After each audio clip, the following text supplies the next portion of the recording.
All right. Welcome back. Welcome back. After the talk, after the gravity talks. You know, I love this beat. I'm going to let it play a little bit. We're going to talk about it. Hey, woo! Boom. All right. Woohoo! Welcome back, y'all. We want to recap on the awesome show we just had, the first show of 2021, which was mental health and the vaccine, making a decision during the pandemic. And so inquiring minds wanted to know who's going to take the vaccine, or are they not going to take the vaccine? That is the question. And we had a panel of nurses or nurse practitioners with us that shared their honest feedback. They were transparent. They shared their personal journey with COVID. And I think by the time they was real about it and shared how people have been dying and again, not able to say goodbye to their loved ones, and how when they were going through COVID, how they had to crawl to the bathroom. I mean, I think that maybe helped sway some people in making a sound decision, whether they're going to do it or not. We had some responses from our audience that said they actually going to take the vaccine now. So again, I think getting as much information as possible, doing your research so you can make that decision. And for the record, like I said, I'm waiting on Johnson & Johnson vaccine. I just want one shot. You got one opportunity, one shot. So welcome, Miss Stephanie. Let's see, Natasha, what you think? Thank you.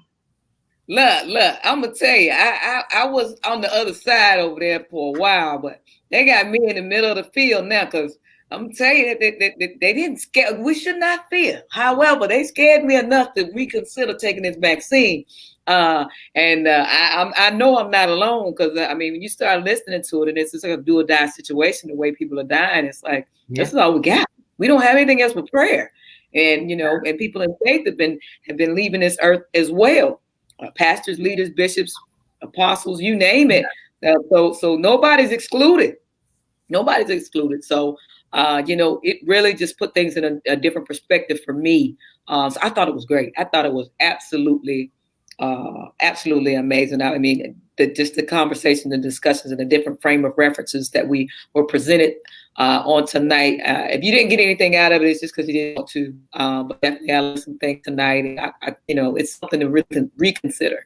I thought my mind was made up, but I will say, I'm back in the think tank again as far as what I'm going to do. So.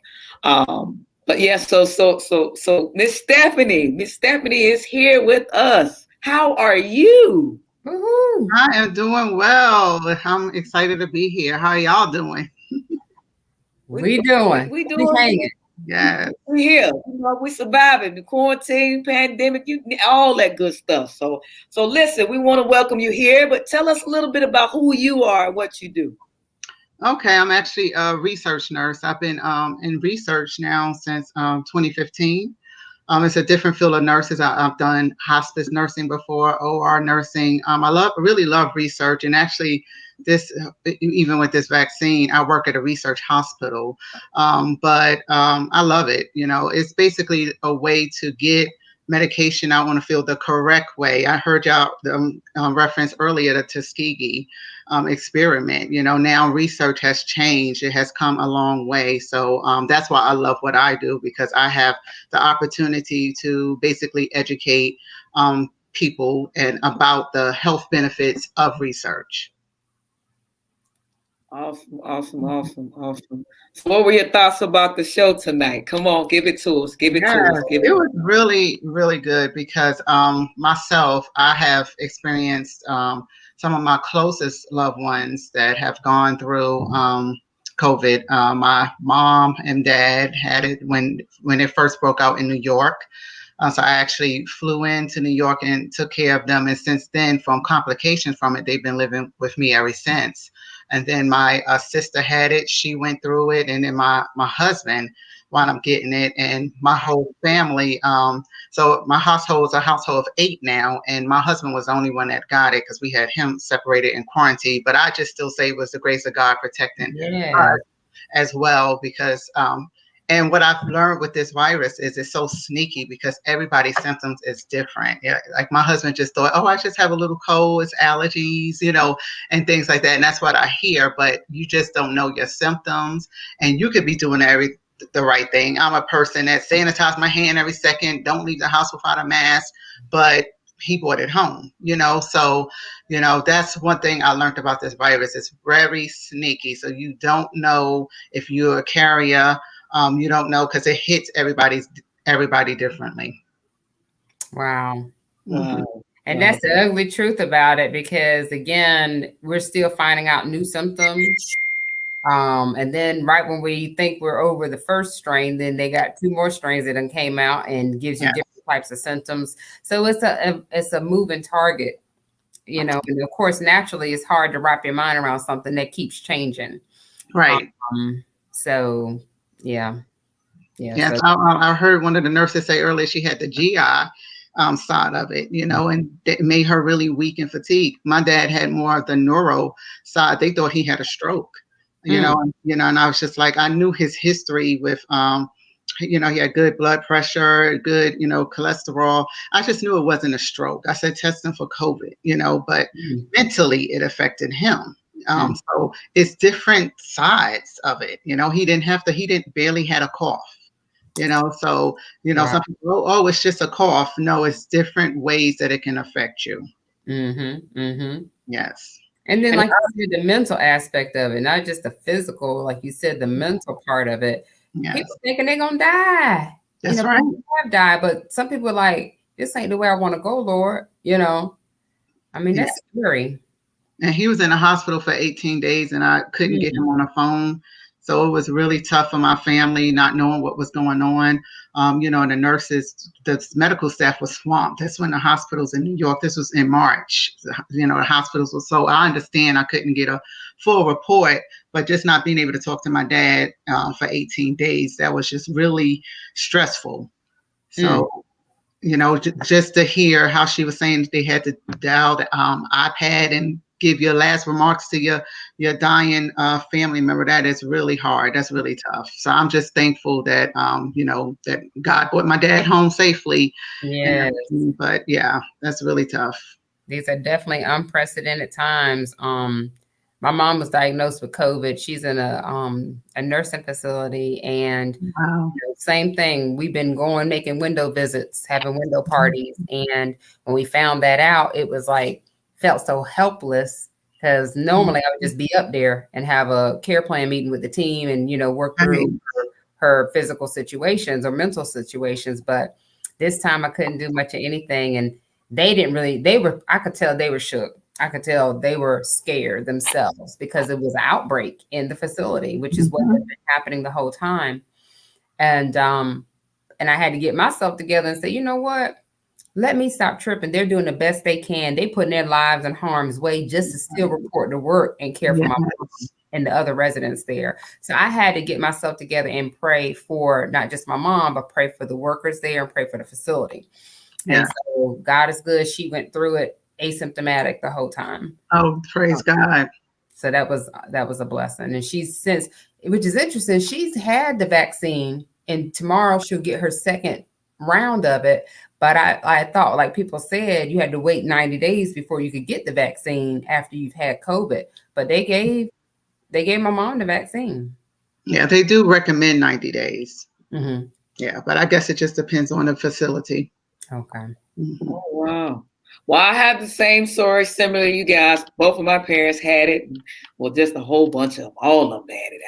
Wow. And I was one of the only ones that didn't get it. And my dad's, everybody had different symptoms. Like they all had it at the same time, but nobody had the same symptoms. It was unreal. And so I guess that's going to bring me to our question of the night. Now for you, Miss Stephanie, I already know what y'all can and can't say, but we still going to ask, should we take the vaccine? What I would say is basically based on your history, look at your medical history and what kind of allergies do you have? Do you have food allergies, drug allergies? Do you have to carry an EpiPen? Have you had an anaphylactic reaction before to rather food or vaccination? Look at your medical history and then let God lead you and make that best decision as best for you. Because some people may compare themselves to others. And I would say, don't say, oh, you got the vaccine, so I'm going to get it now. Look at because your body makeup is different from my body makeup. Same way, COVID may have one person on a ventilator. The other person may not even know that they have COVID. They may be asymptomatic. That's the same thing with the vaccine. So you have to make the best decision that's for you. And if you're unsure based on your history, I do have allergies, consult your doctor, and just ask the doctor what's the best for you as well. Right now, right there. I'm gonna ask my doctor, but I'm gonna ask you too. So with the allergy part, now, tell me a little bit about that. If you got allergies, don't get the vaccine. What? So basically, so for instance, I have an allergy to. I have a drug allergy to penicillin. But my allergy to penicillin is really mild. Mine is, it's just like, I never had to carry an EpiPen. I never had an anaphylactic reaction where my throat was closing or anything like that, or wheezing, can't breathe. So because my allergy history was so mild, and I just felt led, and I prayed about it, God led me to take the vaccination. So I got vaccinated. I just received my first dose last Thursday. Which one did you get, Pfizer or Moderna? I got the Moderna. Okay. So that means I'll be taking my second dose in 4 weeks, 28 days later. So I got the Moderna.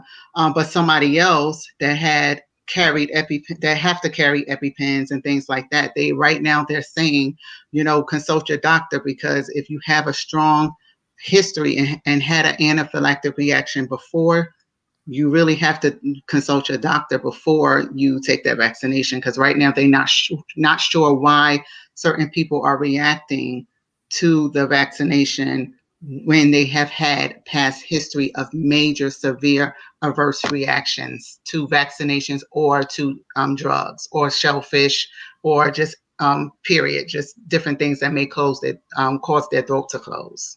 Wow. Oh, wow. Okay, y'all. Did y'all hear that? That just opened up a whole nother world for me. So did you have any reaction? Because I read your Facebook post that day, and I was like, "This is the perfect person for the show." You posted it, but I don't know if you want to repeat what you posted. So did you have any reactions? It's on the internet now. No, I did not have a reaction. Just basically some of my coworkers, because we see patients, and I don't just directly take care of COVID patients. But right now I'm working on dental research. So we actually go in the patient's mouth. So we're still highly exposed, because you never know, even though we do a COVID test, you just still never know if that person was exposed to COVID before, since the test was done.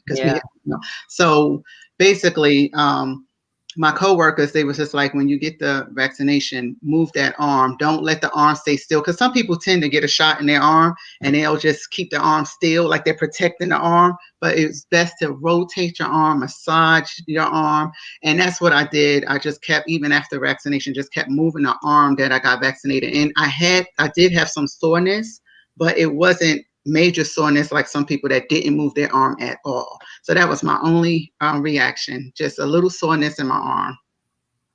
But then another person that I know closely, she was basically iffy about getting a vaccination because she has had several anaphylactic reactions before to shellfish, to different things. To shellfish, she had a reaction to a drug before, where her throat was closed. She had to use her EpiPen. So she's a faithful person that had to carry an EpiPen.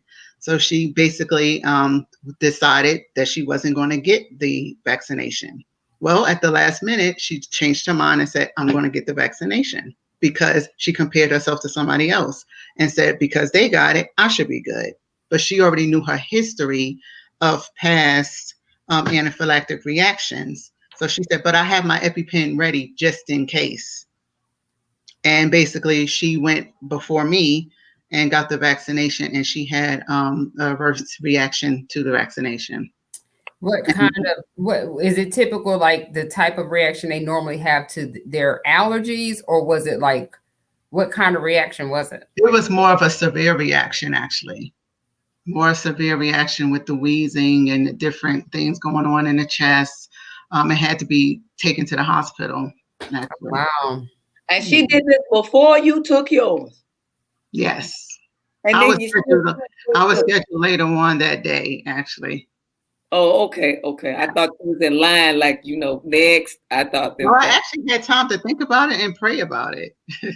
Praise But God. we can't. I had time to think about it and pray about it, but So it changed my mind. But I just, God still told me I will be fine. I'm covered, and because basically I knew my past history of allergies wasn't as severe. I may have some seasonal allergies, and like I said, the penicillin allergy. But I just felt, God revealed to me I would be fine, so I went ahead and took it, and I'm good. So her allergic reaction happened immediately, like within the first 30 minutes. Yes, that's why you have to wait. You have to stay in that observation area for 15 minutes. My section is 15 minutes. Some people say 15 to 30. So it was basically immediately. Wow. So you would know mostly. I mean, some people may go home and have a headache the next day and things like that. Wake up with a headache or stuff like that. But if it's a more of a adverse reaction, most likely it's going to happen immediately. So you would know. And I know that's one good thing, because you're around healthcare professionals that's there just in case something happened immediately. You get in direct care as well. Mm-hmm. And I think people, thinking, oh, I'm going to be alone. You have people that's there with you to observe you. So if you feel something's going on in your chest or wheezing or whatever, you have someone to be there as well. And I know too, people who are living with autoimmune diseases or disorders, that they talk to their doctor, and some have been recommended to take the vaccine because they already are compromised, meaning they recommend they take the flu shot. They recommend, those types of things to help their chances of not contracting certain viruses or illnesses. So again, like you said, talk to your doctors about what should be your plan. And again, it's still, no one knows 100%, but ain't nothing 100%. That's right. And I have another friend that's trying to have a baby right now. So she's going to talk to her doctor to see if that's wise, because she's, now in her childbearing stages, or some other moms that's nursing, so they're going to wait to talk to their doctor first. So it just depends on what your situation is. Wow. Mm-hmm. Wow. I just know I had a lot of close calls. I see patients. Like I said, I've been exposed. I took care of my parents as they were recovering. My husband came home. I was exposed then. So I just knew, basically, based on my history, I have 4 sons, raising 4 boys. I have one with sickle cell disease. So, I'm trying to protect him. I have another one with asthma, major asthma, and allergies. So right now, the way he has to carry an EpiPen, he can't get vaccinated, even though right now it's not for kids. But until something changed, he can't get vaccinated right now. So I just had to do what I had to do to protect myself and my family as well. But there you have it, folks. Live from another. Are you a nurse practitioner, Ms. Stephanie, or RN? I'm an RN. Master's in nursing, yes.